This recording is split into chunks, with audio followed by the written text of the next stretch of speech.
70 پر 2000 خالی خدمت گزار رہیں گے. اللہ اکبر, ہے نا؟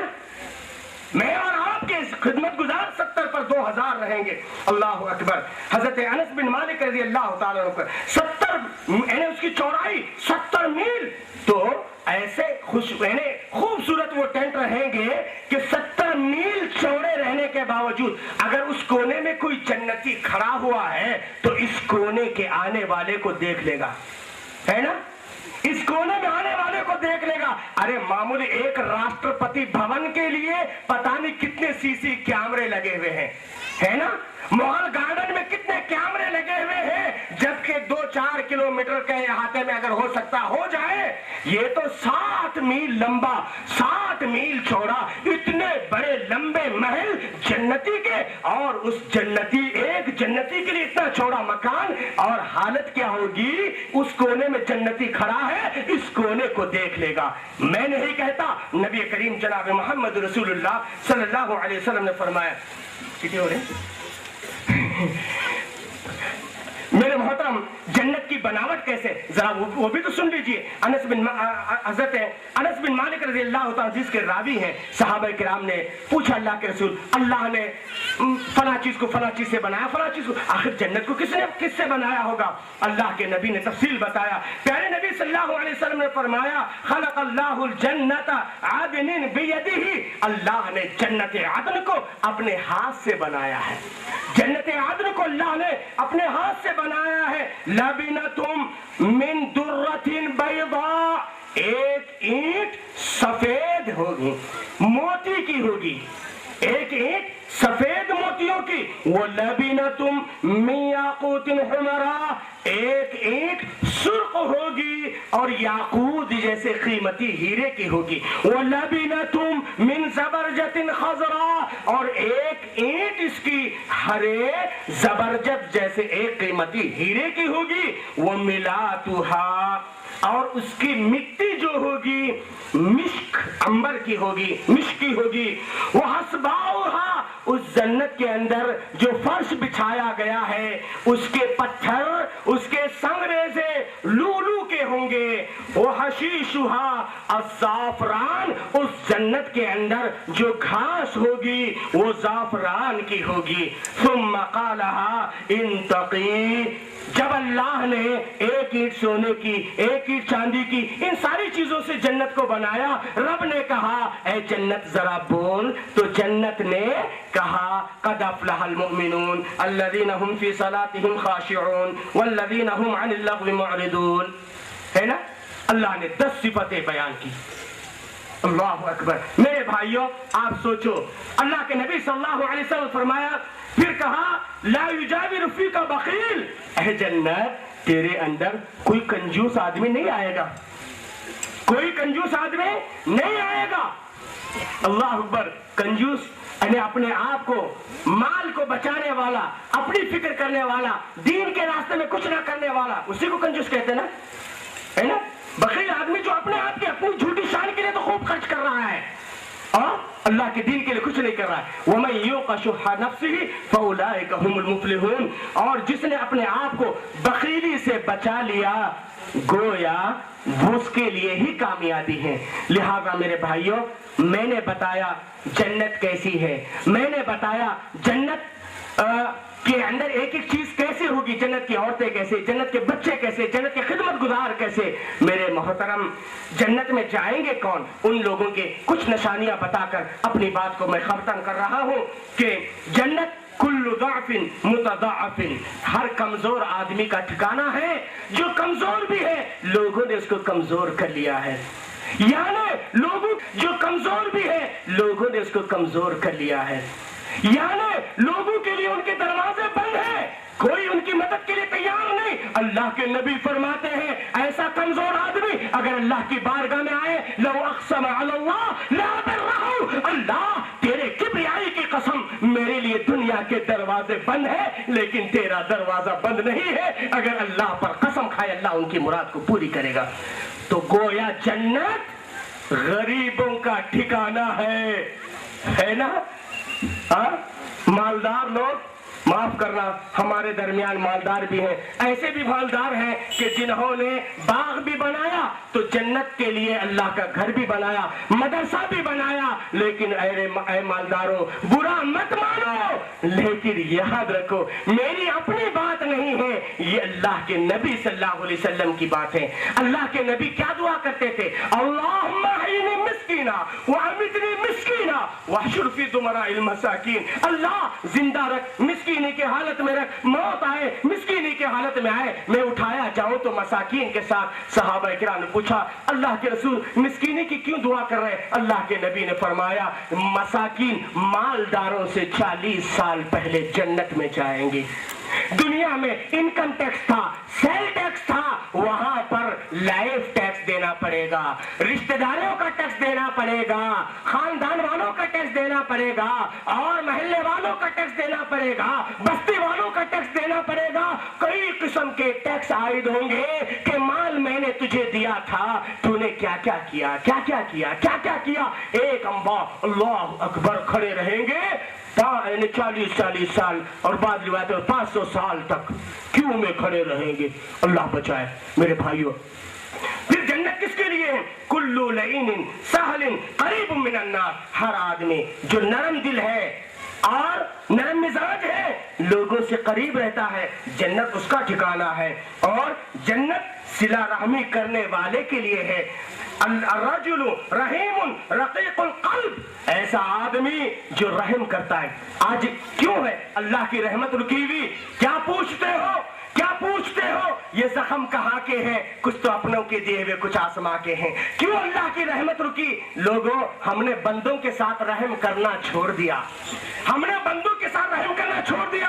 अल्लाह के नबी ने नहीं कहा इरहमू मन फिल अर्द यरहमुकुम मन फिस समा, करो मेहरबानी तुम अहले ज़मीन पर, करो मेहरबानी तुम अहले ज़मीन पर, खुदा मेहरबान होगा अर्शे बरी पर, खुदा रहम करता नहीं उस बशर पर, न हो दर्द जिसके कल्बो जिगर पर।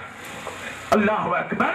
रहम चाहते हो दुनिया में रहम करो, अर्श वाला रहम करेगा। तो रहम करने वाले, सिला रहमी करने वाले, रिश्तों को जोड़े रखने वालों के लिए जन्नत है। और फिर अफीफुन मुतअफ्फिफुन ज़ू अयाल, बच्चे कच्चे वाला है, बच्चे वाला है, माल कसीरुल अयाल है, कलीलुल माल है, मिस्कीन उसी कहते हैं।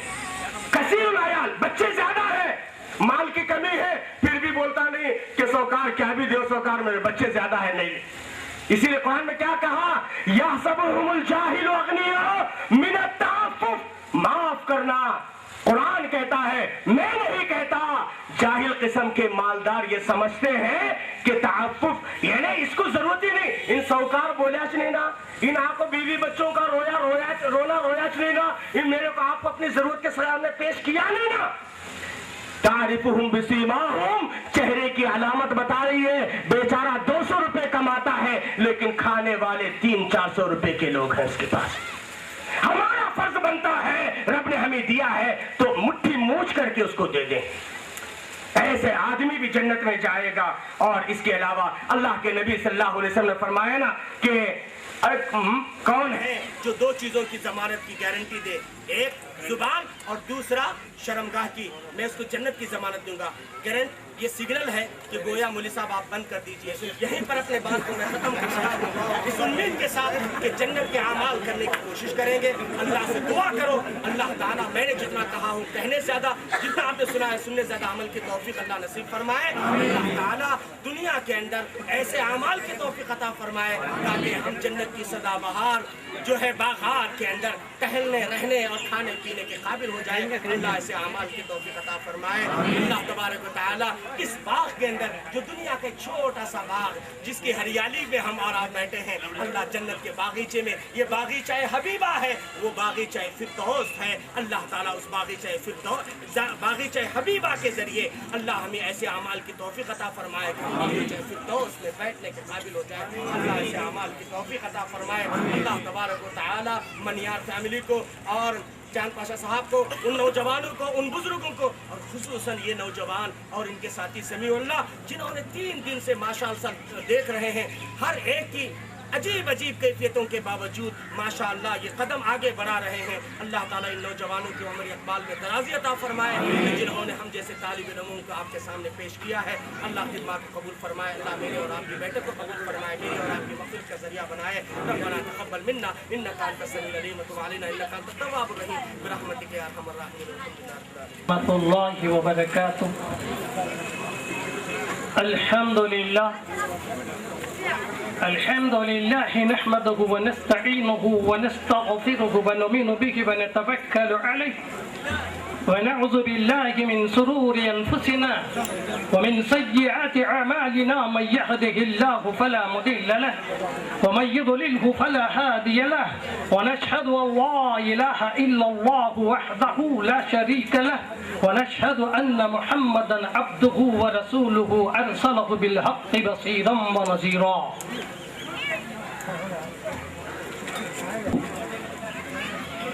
దానాపూర్ ప్రజలతో విజ్ఞప్తి, సోదరులారా, ఇచ్చట జరుగుతూ ఉన్నటువంటి సభ దైవ సందేశ సభ, సన్మార్గాల ప్రబోధ, పరలోకములో ముక్తి చెందేటందుకోసం కావలసిండే మార్గానికి బోధ. ఈ బోధ కేవలం ముస్లింల కోసం కాదు, సర్వ మానవత్వం ఉన్నటువంటి మానవుల అందరి కోసం. కాబట్టి కులం, మతం, తెగ, జాతి భేదాన్ని పక్కన పెట్టి దైవం కోసం, దైవత్వ ప్రబోధాలు తెలుసుకునేటందుకోసం ఈ మైదానానికి రావలసిందిగా ఆహ్వానిస్తున్నాం. ఈ ఆహ్వానం మీ అందరి కోసం. దీనిని సద్వినియోగం చేసుకోండి, పరలోకంలో ముక్తిని పొందేటందుకోసం ప్రయత్నం చేయండి. వినండి సోదరులారా, చిట్ట చివరి ప్రవక్త, ఆదర్శ మహాప్రవక్త, మన అందరి ప్రవక్త అహ్మద్, హామద్, మామహే, మహామద, మురుసలై, నరాశంషహ అని వేదాలలో ఉన్నటువంటి ప్రవక్త ఎవరు? దైవం అంటే అందరికీ తెలుసు, అందరూ అంటారు దేవుడు ఒక్కడే. కానీ ముస్లింలు అంటారు మా దేవుడు వేరు, హిందువులు అంటారు మా దేవుడు వేరు, క్రైస్తవులు అంటారు మా దేవుడు వేరు. మరి ఇప్పుడు దేవుడా దేవుళ్ళ అని మనం తెలుసుకోవాలి. గమనించండి సోదరులారా, ఒక పాఠశాలకు ప్రధానోపాధ్యాయుడు అంటే హెడ్ మాస్టర్ ఒక్కడే, ఒక ఊరికి ప్రెసిడెంటు ఒక్కడే. ఆ పార్టీలు అన్ని అందరి లీడర్లు కలిసి అందరినీ పోటీలో నిలబెడతారు. ఒక్కొక్క పార్టీ వాళ్ళు ఇతడు మా ప్రెసిడెంటు, ఇతడు మా ప్రెసిడెంటు అని నామినేట్ చేసేటందుకు రెడీ అవుతారు. కానీ ఎవరి ఓట్లు ఎవరికి ఎక్కువగా వస్తాయో అతడే ప్రెసిడెంట్ అవుతాడు. అట్లాగే దేవుళ్ళలో కూడా ఏమన్నా పోటీ ఉందా? ఈ దేవుడు నా ధర్మం, ఆ దేవుడు నా ధర్మం, ఇంకో దేవుడు నా ధర్మం అని అంటాడా? ఎక్కడా లేదే. ధర్మం అనేది కేవలం ఒక్కటే. అది ఏ ధర్మం? దైవ ధర్మం. ఇక మనుషుళ్ళు పుట్టించుకునేటువంటి దేవుళ్ళు 3 కోట్లకు మించి ఉన్నారు. కానీ ఒరిజినల్ దేవుడు కేవలం ఒక్కడే అని వేదం చెప్పింది విపులంగా. ఏకో హి రుద్రాల ద్వితీయతస్తు యయోకాల్లోకాని శతైషణిభిః జనాష్టిత్వతి సంతు కోచాంతచాలే. శ్వేతాస్త్రోపనిషత్ 3వ అధ్యాయం 1వ మంత్రం. ఏకో హి రుద్రోనా, దేవుడొక్కడే. ద్వితీయతస్తు, 2 దేవుడు లేనే లేడు, కేవలం ఒకడే. ఆయనే ఈ ప్రపంచాన్ని సృష్టించాడు. మరి ఖురాన్ గ్రంథం చెప్పింది వహదహు లా షరీక లహ్. వహద ఒక్కడే, లా షరీక్ సాటి సమానం లేనటువంటి వాడు, లహు ఆయన ఒక్కడే. మరి దేవుడు ఒక్కడే అందరికీ తెలిసిపోయింది. మరి ప్రవక్త లేక ప్రవక్తల గమనించండి సోదరులారా, వేదం చెప్తుంది అహమద ఇతి ఖ్యాతః శిష్యస్వగ పరివన్వితః. అహ్మద్ అని ప్రపంచంలో ప్రసిద్ధి చెందేటువంటి వాడు, శిష్యులతో కూడి ఉన్నటువంటి వాడు. మరి ఆయన ఎలా ఉంటాడు?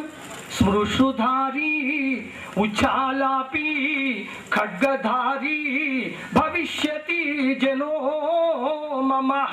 భవిష్య పురాణం ప్రతిసర్గ పరములోని ఈ మంత్రం.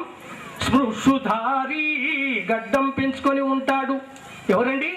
మన ప్రవక్త, మన హీరో ముహమ్మద్ రసూలుల్లాహ్ సల్లల్లాహు అలైహి వసల్లం గారు గడ్డం పెంచుకొని ఉంటే ఈనాడు ముస్లిములు గడ్డం అడ్డం అని తీసి పారేస్తున్నారు.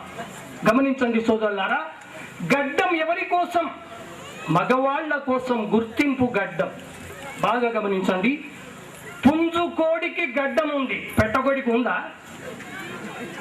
అట్లాగే మగ సింహానికి జూలు ఉంది, ఆడసింహానికి ఉందా? నెమలికి, మగ నెమలికి పింఛం ఉంది, ఆడ నెమలికి ఉందా? అట్లాగే మగవానికి గడ్డం ఉంది, ఆడవాళ్లకు గడ్డం రాదు.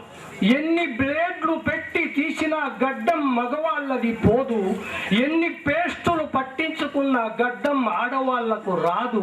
ఇక గడ్డం రాలేదు అంటే వాళ్ళు మగోళ్ళు ఆడోళ్ళు మనమే తెలుసుకోవాలి. ఇక ఆ తర్వాత గమనించండి సోదరులారా, మహాప్రవక్త ముహమ్మద్ రసూలుల్లాహ్ సల్లల్లాహు అలైహి వసల్లం గారిని గురించి నేను ఇంతకుముందు మీకు చెప్పాను. మహాప్రవక్త గారి గురించి తెలియచేయాలి. ఎందుకంటే ఒక్క విషయం గమనించండి, ఈనాడు ప్రపంచమంతా అంధకారంలో ఉంది, ముస్లిములు కూడా. అల్లా అంటున్నాడు ఖురాన్ గ్రంథంలో, ఇక్తరబ లిన్నాసి హిసాబుహుం వహుం ఫీ గఫ్లతిన్ మురిదూన్. సూరతుల్ అంబియా మొదటి వాక్యం. అల్లా అంటున్నాడు, మీ లెక్కల ఘడియ సమీపించింది, కానీ మీరు ఇహలోకములోని ఆటలో ఆడుకుంటున్నారు. అంటే అర్థం, మనము ఇస్తిమాకు వచ్చాం వినేటందుక, అల్హమ్దులిల్లా వినేటందుకే వచ్చాం, కానీ నచ్చితే చేస్తాం, లేకుంటే ఇడుస్తాం. ఇది మన దృఢమైన నిశ్చయం. మరి అదే విధంగా ముస్లిం అని మనం ఎన్నబడ్డాం. ఎవరితో? అల్లాతో. ముస్లిములు తమంతకు తాము పుట్టవలేదు, అల్లా తబారక్ వ తఆలా ముస్లిములను ఎంచుకున్నాడు. ఎలాగా? ఖురాన్ గ్రంథంలో అంటున్నాడు, కుంతుం ఖైర ఉమ్మతిన్ ఉఖ్రిజతు లిన్నాస్. నేను మానవులలో నుండి ముస్లిములను ఉత్తమైనటువంటి సమాజముగా ఎంచుకున్నాను. అల్లా అన్నాడు. మనల్ని ఎవరు ఎంచుకున్నారు? అల్లా తాలా. ఎందుకోసం? తఅమరున బిల్ మారూఫ్ వతన్హౌన అనిల్ మున్కర్. మంచి కార్యాన్ని ఆదేశించేటందుకోసం, చెడు కార్యం నుండి లోకాన్ని కాపాడేటందుకోసం. గమనించండి, మనలో ఎంతమంది మంచి కార్యాలు చెయ్యండి అని చెప్తున్నామండి? ఎంతమంది చెప్తున్నారు? అందరూ నొచ్చు, మాకేం తెలుసు, ఏదో ఇది ఆలిములు చెప్పాలి, మేము వినాలి. కానీ అల్లా అంటున్నాడు, కేవలం ఆలిములే కాదు, యా అయ్యుహన్నాస్, ఓ ప్రజలారా, మీరందరూ కూడా ఇందులకు బాధ్యులే. ఎందుకోసం? యా అయ్యుహల్లజీనా ఆమనూ వఅమిలుస్ సాలిహాత్, ఓ విశ్వసించిండే మహాభక్తులారా, మీరందరూ మంచి కార్యం చెయ్యండి. అంటే మంచి కార్యం అంటే ఏంటి తెలియకుంటే ఏం చేస్తాం? నమాజు చేస్తున్నాం, మన ఇష్టం వచ్చినట్లు చేస్తున్నాం. మా అబ్బగారు చేసింది, మా ఆలిం గారు చెప్పింది, మా ఊర్లో ఉండేది, మా వాళ్ళు మెచ్చింది, మా పెద్దలు చెప్పింది. అంతేకాదు, బుజుర్గోं का अमल है, बड़ों का फरमान है, उलमा के जुबान से सुने हैं, अकारिबों का अमल है. ఇవన్నీ మనం చెప్తున్నాం. కానీ అల్లా కా కౌల్ హై, నబీ కా హుకుమ్ హై చెప్తున్నారా? అల్లా చెప్పాడు, మహాప్రవక్త చెప్పారు అని చెప్తున్నామా?